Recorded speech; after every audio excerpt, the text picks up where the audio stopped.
Servus Leute, was geht und herzlich willkommen zurück zu einer weiteren Episode der Battle News, alles rund ums Battlefield Franchise. Heute natürlich einmal mehr mit Battlefield 2042 und den neuesten Informationen zur Season 2. Battlefield hat auf ihrem offiziellen YouTube-Channel nämlich gestern ein Entwickler-Update gepostet bzw. gedroppt, in dem es unter anderem um Core-Gameplay, Maps, Experiences, Modes und New Content eben geht.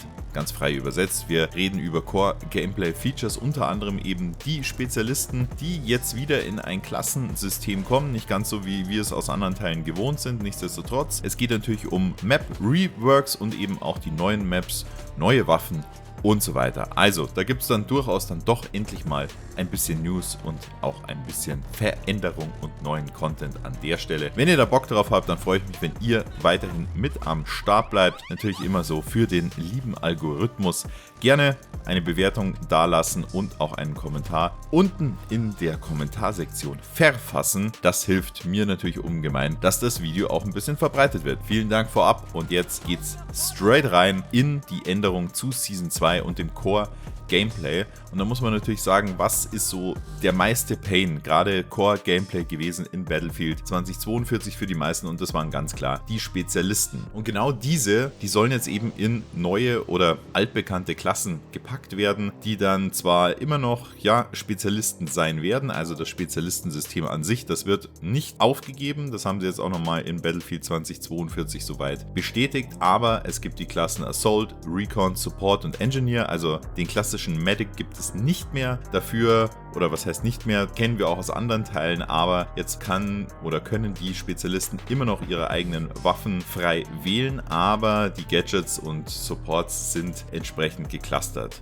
Auch muss man sagen, dass sie ja an der Optik der Spezialisten etwas geändert haben, weil uns das alles ein bisschen zu lieb war. Ja, die Thematik, jetzt sind wir ein bisschen ernster unterwegs, ein paar Falten ins Gesicht. Die Männer haben Bärte bekommen und ein bisschen Dreckschminke, und jetzt sieht das Ganze schon ein bisschen besser und realistischer aus. Zusätzlich auch ein lang gehegter Wunsch der Community, insbesondere wenn es immer um neuen Content geht, war immer die Frage, warum kommen eigentlich keine Waffen aus dem Portal-Modus ins Spiel, und da beginnen sie jetzt mit Season 2 eben mit zwei, einmal dem M60E4 LMG und der M16 Assault Rifle, also die werden entlang mit anderen und neuen Waffen auf jeden Fall mit ins Spiel kommen, ist aus meiner Sicht etwas, das hätten wir schon längst mal machen können, aber gut, dass sie es jetzt aufgenommen haben und dass es eben auch ins Game kommt, und ich bin mir auch sicher, dass die weiteren Waffen auch noch mit ins Spiel kommen. Nächster Point ist dann die Map Changes bzw. Map Verbesserungen, Veränderungen. Kaleidoscope haben wir schon ein paar Updates bekommen. Weiter geht's mit Renewal, und auch Orbital soll reworked werden. Da muss ich sagen, inwieweit wir uns da dann auch darauf verlassen können, wann das Ganze ins Game kommen wird. Zumindest für Renewal geben sie uns schon mal einen kurzen Ausblick, wie das aussehen könnte. Auch die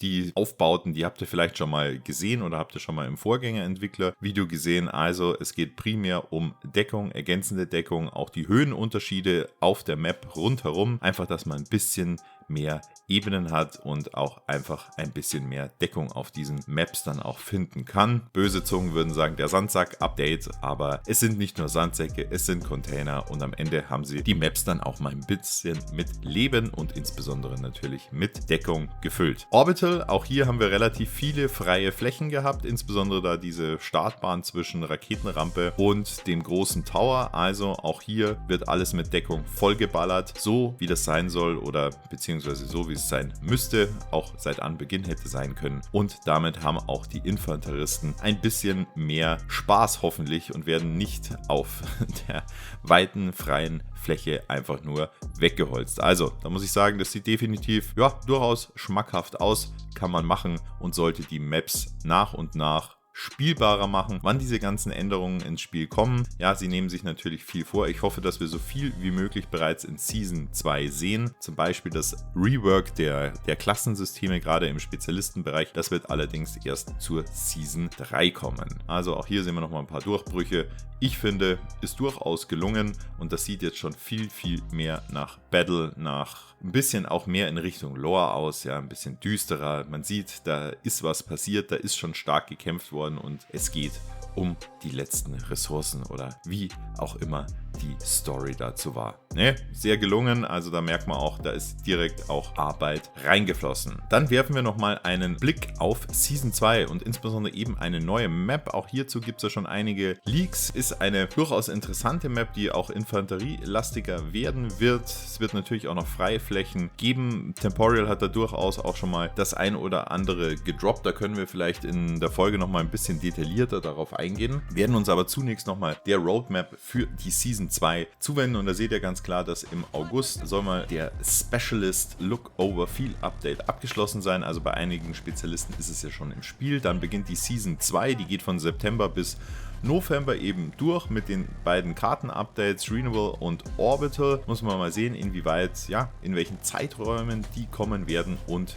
der Season Update 3 liefert dann das Spezialisten-Klassensystem. So, und abschließend werde ich euch nochmal ein kurzes Bild oder ein Overview, das ist natürlich aus den Daten von Temporal, ja, ist noch nicht offiziell geleakt an der Stelle, beziehungsweise offiziell geleakt, das gibt es gar nicht, sondern es ist natürlich von Temporal geleakt worden, aber nicht von offizieller Seite bestätigt. Dennoch, wir wissen ja, der ist da sehr zuverlässig an der Seite, also da bekommt er nochmal ein Overview über die Map. Wir haben ja gesehen, dass da relativ viel im Infanteriebereich vonstatten ging, ja, innerhalb dieses großen Schiffes, die ganzen Container. Das war also die ersten Szenen, die wir gameplay-technisch gesehen haben aus der Map und dann wird es natürlich noch einen Kampf außenrum, wo sich dann wieder Helis, Panzer und Co. austoben können. Also ich würde durchaus sagen, ja, könnte ganz interessant werden, wird vielleicht so ein bisschen in Richtung Operation Underground gehen, also Infanterie Clusterfuck Inside und draußen wird ein bisschen was anderes gemacht, würde ich sagen. Also Leute, ich denke, ihr seid jetzt wieder auf dem aktuellen Stand. Ich freue mich sehr über euer Feedback, wie gesagt, in den Kommentaren. Teilt das Ganze und wir sehen uns auf jeden Fall zum nächsten Video bzw. zum nächsten Livestream und wie immer, haltet die Ohren steif. Wir sehen uns und bis dann, euer A-Team.